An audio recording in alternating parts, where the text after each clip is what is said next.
खुद की जान खतरे में डालना, शादी करना, आ बैल मुझे मार, पत्नी से पंगा लेना, दीवार से सर फोड़ना, पत्नी को समझाना, 4 दिन की चांदनी फिर अंधेरी रात, पत्नी का मायके से वापस आना, दुश्मनी निभाना, दोस्तों की शादी करवाना, पाप की सजा मिलना, शादी हो जाना, ओखली में सिर देना, शादी के लिए हाँ करना, शादी के फोटो देखना, गलती का पछताना, शादी करना, बिना अपराधी सजा पाना। साड़ी याद दी घरवाली। ये स्कीम दुल्हे को बताई जाती है पर दी नहीं जाती।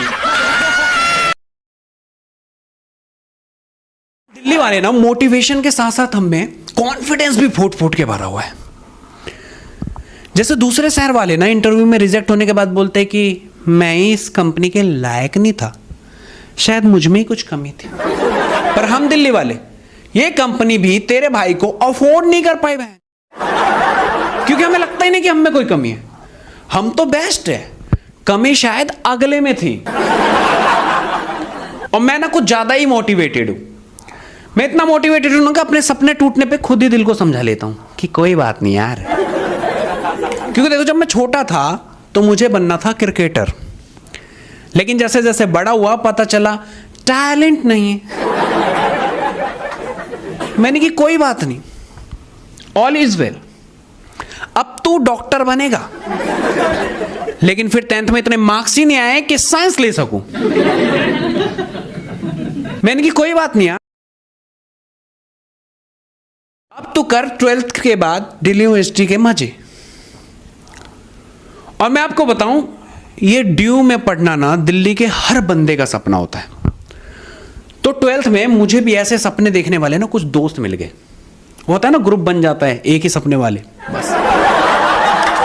तो हम सबने मिलके बनाया एक प्लान कि कॉलेज पहुंचते ही सबसे पहले बनाएंगे वहां जाके एक गैंग, जिसका नाम होगा दिल्ली के चीते। और इस गैंग की होगी एक खास बात कि इसके हर मेंबर के बाल यहां तक होंगे लंबे और गर्दन पे यहां चीते का होगा टैटू। लेकिन एक मेरा दोस्त अगले ही दिन टैटू बनवा के आ गया, वो भी चीते का नहीं, कुत्ते का। मैंने सुनी है, हमने क्या डिसाइड करा था कि गैंग का नाम होगा दिल्ली के चीते, ना कि दिल्ली के कुत्ते।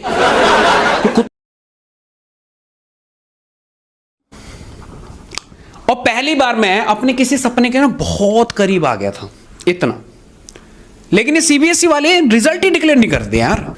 तो मैं अपने कुछ दोस्तों के साथ सीबीएसई ऑफिस पहुंच गया कि हाँ भाई, क्या सीन है भाई, रिजल्ट क्यों नहीं डिक्लेयर कर रहा?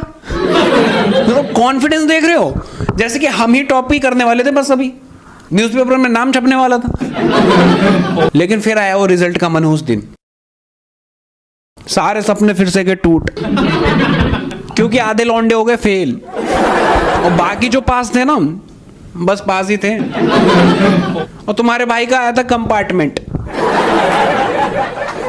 लेकिन पता है ना, दिल्ली वालों में टैलेंट हो ना हो, कॉन्फिडेंस बहुत है। मैं कंपार्टमेंट की मार्कशीट लेके ड्यू में एडमिशन लेने पहुंच गया। मेरे साथ एक मेरा दोस्त भी गया जिसके 50% मार्क्स आए थे, वो अलग ही बिहेव कर रहा है। उसको देख के तो ऐसा लगा उल्टा, वो लाइन में नहीं लगा एडमिशन के, साइड में कुर्सी पे बैठा है यूं, कह रहा सुन प्रिंसिपल को बोल जाके कि मैं एडमिशन लेने आया हूं, वो मेरा फॉर्म लेके जाएगा। और हाँ, बीकॉम चाहिए, वो भी किरोड़ीमल या एसआरसीसी कॉलेज में ही बस। मतलब वहां एडमिशन चाहिए थे जहां के कट ऑफ 100% आए थे। मतलब यहां मेरे साथ लाइन में लगे हुए ना 90% मार्क्स वाले लौंडे भी डरे हुए हैं कि भाई साहब एडमिशन भी मिलेगा कि नहीं, और हम अलग ही लेवल के आग मुंह। तो इतने में ही मेरे पीछे जो लाइन में लगा था ना, वो बंदे ने मेरी मार्कशीट देख लो, चिल्ला पड़ा आपके तो कंपार्टमेंट है। मैंने कहा हाँ तो बहन। ये सुनने के बाद आसपास के 10 लौंडे मेरे पैरों पे गिर गए कि गुरुदेव। और बाकी भीड़ ना मेरे कॉन्फिडेंस के लिए भारत रत्न दिलाने की मांग करने लगी। कह रहे एडमिशन छोड़ो, जंतर मंतर चलो, पहले भाई को यार भारत रत्न दिलाओ यार, अलग ही लेवल का कॉन्फिडेंस है। आपने एडमिशन क्राइटेरिया देखा है, लास्ट कट ऑफ तक इन्हें 90+ मार्क्स वाले स्टूडेंट चाहिए। मतलब 90 तो इनका वर्स्ट नंबर है।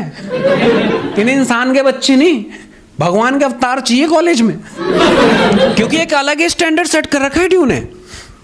और इस स्टैंडर्ड को दिल्ली वाले तो मीट नहीं कर पा रहे। इसलिए ड्यू में ना आपको मैक्सिमम बंदे दूसरे शहर वाले पढ़ते नजर आएंगे। दिल्ली के लौंडे तो आपको भौवें कटवा के और टैटू बनवा के ना सीपी और सरोजनी के मार्केट में काम करते नजर आएंगे कि जी खत्म हो गया, सारा माल खत्म है, 250 में। अरे बहन जी आप भी ले जाओ यार एक।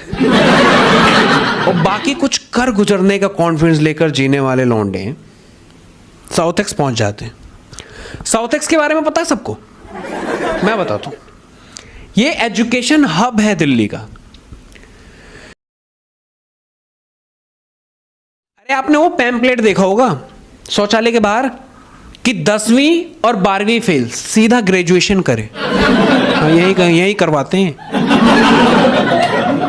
यहां पास नहीं देखते हैं। बच्चा चाहे फेल हो या पास, आर्ट से हो या कॉमर्स से, सब डॉक्टर बन रहे हैं। ये सिर्फ फ्यूचर में विश्वास रखते हैं। और यहां ना 60-70 गज के मकान को यूनिवर्सिटी बोलते हैं। वो भी पूरी बिल्डिंग नहीं, क्योंकि वहां एक फ्लोर पे डॉक्टर तैयार हो रहा है, दूसरे पे इंजीनियर और तीसरे पे मास्टर शेफ। मतलब उस यूनिवर्सिटी से बड़ा तो आंगनवाड़ी केंद्र होता है मोहल्ले का। लेकिन वो फुल रिस्पेक्ट दिखाते हैं कि ये रही हमारी यूनिवर्सिटी। आप भी देख रहे हो कि कहां, क्योंकि गार्ड के रूम बराबर तो पूरी बिल्डिंग है वो। तो कुछ कर गुजरने का कॉन्फिडेंस लेकर मैं अपने कुछ बहादुर दोस्तों के साथ साउथ एक्स पहुंच गया। बस से उतरते ही लोग चिल्ला रहे थे 5 लाख में डॉक्टर, 5 लाख में डॉक्टर, 5 लाख में डॉक्टर। अरे 4 लगा दिया, सीट खत्म है, सीट।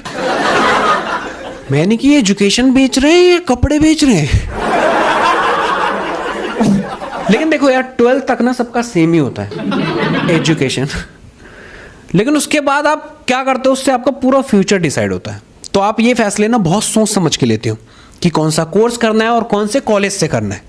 लेकिन हमारा कोर्स और कॉलेज चुनने का कॉन्सेप्ट बिल्कुल अलग था। हमने ये डिसाइड किया था कि जिस बिल्डिंग से सबसे ज्यादा लड़कियां निकलेंगी हम वहीं एडमिशन ले लेंगे, चाहे वहां कुछ भी पढ़ाते हो। और ऐसा फैसला ना इंसान तब लेता है जब उसका ठरक उसके करियर से बहुत इंपॉर्टेंट हो। क्योंकि अनजान लड़कियों के हाथ में रख दिया था यार अपना भविष्य। फिर हमारी तलाश हुई पूरी। एक बिल्डिंग से बहुत सी लड़कियां निकलती नजर आई। अगले ही मिनट तो हमने अपनी वाली भी डिसाइड कर ली थी। लेकिन ये हम लड़की नहीं, अपना भविष्य डिसाइड कर रहे थे। मतलब देख रहे हो आज के युवा ऐसे ले रहे हैं अपनी जिंदगी के कठिन फैसले, फिर बाद में रोते नौकरी नहीं लग। तो अगले ही मिनट हमने जाके उस बिल्डिंग में एडमिशन ले लिया। हमने तो ये भी नहीं पूछा कि वहां पे क्या पढ़ाते हैं। हम इतने अंधे हो गए थे उन लड़कियों के चक्कर में। फीस दियो, एडमिशन। लेकिन फिर कुछ दिन बाद ना पता चला कि वो लड़कियां स्टूडेंट नहीं, वॉलेंटियर थी, जिनको इंस्टीट्यूट वाले ना हर साल लेकर आते हैं एडमिशन के टाइम पे, हम जैसे ठरकियों को चूकने के लिए। ये जानने के बाद मैं लाइफ में फर्स्ट टाइम डिमोटिवेट हुआ यार। मेरे समाज से विश्वास हट गया। मैंने इंस्टीट्यूट छोड़ दी। इसलिए नहीं कि लड़कियां नहीं थी, बल्कि इसलिए क्योंकि यार मैंने बीटेक में एडमिशन ले लिया था और मैं कॉमर्स स्टूडेंट।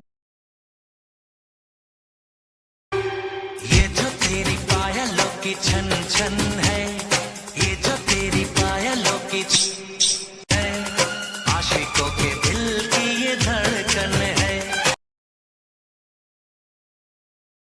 मोदी जी 4 बजे जग जाते हैं, योगी जी 3 बजे, और मैं 2:30 बजे सोता हूँ।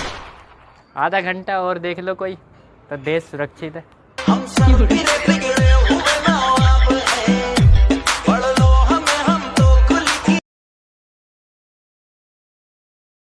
दोस्तों कॉलेज में मेरी एक मनीषा थी कि मैं संगीता से प्यार करूं। वैसे साधना तो मेरी पक्की थी और प्रेरणा मुझे रोज मिलती थी, लेकिन श्रद्धा मेरी पूरी ना होने से भावना मेरी रह गई। तो बताओ दोस्तों कविता मेरी कैसी लगी?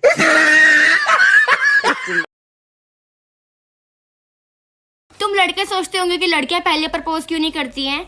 बहुत टाइम पहले शूर्पणखा ने ट्राई किया था, साली का नाक डिलीट हो गया।